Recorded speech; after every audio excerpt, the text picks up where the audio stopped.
Bonjour, je suis Sabrina Elgers, votre enseignante en informatique. Dans cette troisième partie, on va voir les différents domaines d'application de l'intelligence artificielle. La question qu'on se pose vers la fin de 2017, quels sont les progrès de l'intelligence artificielle? Voici une liste faite par le Dr Dan Klein sur les différents progrès de l'intelligence artificielle. Examinons-la ensemble. Première question. Peut-on créer des machines qui jouent de manière correcte au tennis de table? Alors, oui, bien sûr, on peut le faire en 2017. Deuxième question. Peut-on construire des machines intelligentes qui conduisent en toute sécurité dans un virage en montagne? Alors, oui, non, oui, non. Au fait, oui, il existe déjà des voitures autonomes sans conducteur. Exemple, les voitures autonomes de Google. Ils sont déjà parmi nous, ils ont des plans, et dans certaines circonstances, et grâce à des outils que le conducteur humain n'a pas, ben, ils sont devenus meilleurs que l'homme dans la conduite des voitures, dans les routes réelles. C'est un progrès en fait incroyable. Question numéro 3. Peut-on construire une machine intelligente qui achète des aliments d'une semaine à partir du web? Oui, bien sûr, et actuellement, on ne pense plus que c'est de l'IA. Notre question, peut-on construire une intelligence artificielle qui fait des courses à Family Shop? Family Shop, c'est un petit peu comme Leclerc ou Carrefour, ou un grand centre commercial destiné à l'alimentation. Donc, alors ici, c'est plus difficile. Pourquoi? Parce que le système, il doit naviguer dans les couloirs avec un chariot. Donc c'est une chose qu'on peut pas faire aujourd'hui. Et bien sûr, ça illustre le problème de prise de décision. Qu'est-ce que je dois acheter? En plus, le problème de tout simplement de ne pas rentrer dans les gens, parce que c'est le monde réel. Une autre question, peut-on construire une IA qui converse correctement pendant 1 heure avec un humain? Il y a quelques jours, il y a eu l'exemple de Sophie. Je vous mettrai le lien en description. Donc pour la plupart, la réponse est non. Pour certains, oui, mais bon, est-ce qu'on peut discuter avec certaines personnes durant un certain moment? En général, on peut pas le faire, pas encore. Pourquoi? Parce qu'un ordinateur, il peut pas faire une conversation complète sur n'importe quel sujet, comme l'être humain. Si je fais une conversation, par exemple, avec un étudiant pendant 1 heure, peut-être les premières 15 minutes, on va parler du module intelligence artificielle.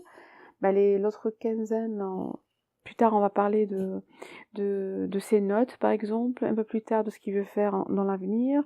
Puis peut-être on parlera aussi du beau temps, de ce qui se passe dans le pays, etc. Donc pendant 1 heure, c'est une conversation qui est différente, qui est plutôt complexe. Et actuellement, en 2017, on n'a pas encore réussi à faire ça. Un bon exemple de 10 minutes ou de un quart d'heure de conversation, on peut le voir avec Sophie. Comme je l'ai dit tout à l'heure, je vous mettrai le lien. Donc maintenant, concernant une opération chirurgicale, est-ce qu'on peut? On peut pas. La réponse que actuellement, oui, on peut. On a des exemples, le célèbre système chirurgical de Da Vinci, utilisé depuis 2004 à l'hôpital de Guy and St Thomas, l'hôpital de Londres. Mais actuellement, en fait, la chirurgie robotique, elle réfère plutôt à des opérations de chirurgiens humains assistés par des robots. Par exemple, la Da Vinci est une machine qui a 4 bras, qui sont libres de mouvement. Ces bras, ils sont plus stables que les bras humains. Et plus d'un écran de haute définition pour montrer aux chirurgiens des images IRM et radio durant l'opération. Donc la question qui se pose ici, c'est est-ce qu'on va laisser une IA, une intelligence artificielle, exécuter une opération chirurgicale? En matière de robotique, on peut toujours, on a aujourd'hui des technologies qui peuvent, par exemple, qui peuvent faire par exemple de la chirurgie, par exemple, on va dire suivre le mouvement de l'œil dans une chirurgie de l'œil. Mais cependant, ni culturellement, ni technologiquement, les chercheurs sont dans cette perspective, d'expérimenter des opérations comme par exemple la transplantation de rein. Donc voilà, le problème il est un petit peu différent quand on arrive à la chirurgie. Donc une autre question, peut-on construire une IA qui sort de la vaisselle, qui plie la lessive? Oui. On va voir que dans le laboratoire de Peter et Dan à Berkeley, ils ont construit un robot qui plie. On le verra, je vais vous montrer une vidéo plus tard. Donc une autre question, c'est peut-on traduire du chinois parlé en anglais parlé en temps réel? Oui, exemple, traducteur de Skype. Oui, on peut faire ça. Maintenant, la question, est-ce que c'est un bon anglais? Ça, c'est autre chose. Mais déjà, on peut le faire. Peut-on construire une intelligence artificielle qui sait écrire des histoires drôles? Donc, jusqu'à présent, non. La réponse est non. Donc, c'est un domaine ouvert du traitement naturel du langage. Et j'ai mis un article intéressant sur ça en description. Une autre question, la dernière question. Peut-on construire une intelligence artificielle qui découvre et qui fait de la preuve du théorème? D'un théorème mathématique, par exemple. Donc oui, on peut construire une machine, une intelligence artificielle qui fait la preuve de théorème, bien sûr, de manière extraordinaire, on l'a déjà fait, mais est-ce que la découverte? Non. Pourquoi? En fait, c'est difficile. Si j'établis un théorème et qu'il est vrai, c'est très difficile de l'établir, ce théorème. On peut construire des méthodes automatiques pour le prouver qu'il est vrai. Mais c'est plus difficile de demander à l'ordinateur, donne-moi quelque chose de génial, par exemple sur l'algèbre, que je ne connais pas. Car il peut donner une réponse comme 15 plus 5 est égal à 20. On sait que c'est vrai, mais on ne sait pas si c'est intéressant ou pas. Donc c'est plus facile de prouver quelque chose qui est vrai que de savoir qu'est-ce qu'on doit prouver. Dans ce slide, on va voir une des applications de l'intelligence artificielle et c'est ce qu'on appelle le traitement du langage naturel ou bien le TAL. Donc vous connaissez déjà, vous avez l'exemple de Siri de Apple, vous avez l'exemple du Google Assistant, l'assistant de Google.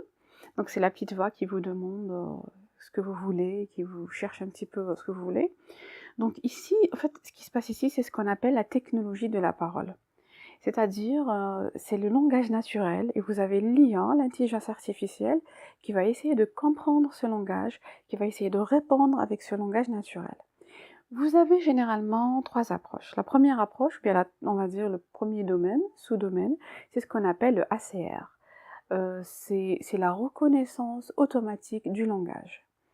C'est là, dans ce domaine-là, on va du speech au texte. C'est-à-dire, là je suis en train de parler, il y a une IA qui va écrire ce que je suis en train de dire. Bien sûr, vous connaissez sûrement déjà, il y a beaucoup d'applications Android qui font ça de manière très correcte. Vous avez aussi le Google Clavier, le clavier Google par exemple. Il y a aussi l'autre, on va dire, sous-domaine, c'est ce qu'on appelle les systèmes TTS, ou bien la synthèse text-to-speech, c'est-à-dire, j'ai un écrit, après vous avez une IA qui va lire cet écrit-là et il va le transformer en parole. C'est un problème, on va dire, qui est plus facile d'aller du texte vers la parole que le contraire, d'aller de la parole au texte. Bien sûr, les voix automatiques qu'on entend dans les vidéos YouTube sont un exemple. J'en ai aussi je crois, une de mes premières vidéos. Je l'ai fait avec cette technologie, je crois que j'avais utilisé la voix de Microsoft. Donc il y a aussi ce qu'on appelle les systèmes de dialogue qui intègrent tout ça. C'est ce qu'on appelle Q&A, on va en parler tout à l'heure. Donc on peut avoir des systèmes qui, si on les branche à la télévision, ils vont nous faire des transcriptions automatiques.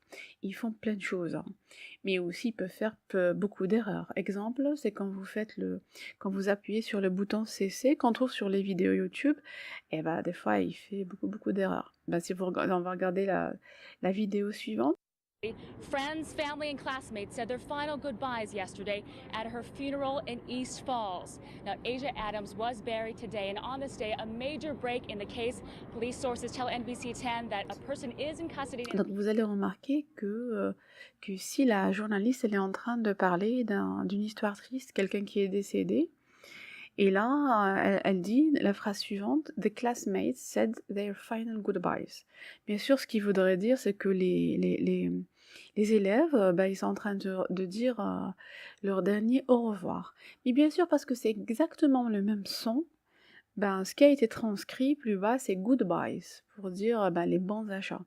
Bien sûr, dans un funérail, personne ne va faire du shopping, mais ça, c'est l'être humain qui va le comprendre. Mais le système ne le sait pas.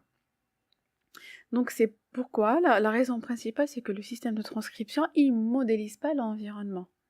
Donc l'environnement ou bien le contexte, il n'est pas pris en charge dans le système. Donc ce genre de problème, ils utilisent une approche probabilistique et c'est un domaine de la reconnaissance de la parole. Donc comme on l'avait dit tout à l'heure, on peut faire aussi, grâce à la TAL, ou bien le traitement automatique du langage, ce qu'on appelle les systèmes Q&A, Questions and Answers. Donc les systèmes de questions-réponses, c'est un domaine de recherche qui s'intéresse aux systèmes qui font de la réponse automatique aux questions posées par des humains au langage naturel. Par exemple, Sophie, je vous mettrai le lien sur Sophie, que sûrement vous avez dû entendre parler, moi je l'ai vu il y a une semaine, pratiquement. Donc autre chose qu'on peut faire avec la traduction, cette technologie du TAL, c'est ce qu'on appelle les traductions machines. Exemple le plus courant, c'est l'exemple de Google Translate. On peut faire aussi la recherche web. Bien sûr, quand on fait une recherche dans un moteur de recherche, vous avez tout ce qui est le data mining, c'est-à-dire on va essayer de comprendre le mot. Il y a aussi l'étude du flow des clics, de la recherche, etc. Mais une grande partie, ça fait partie du domaine du traitement automatique du langage.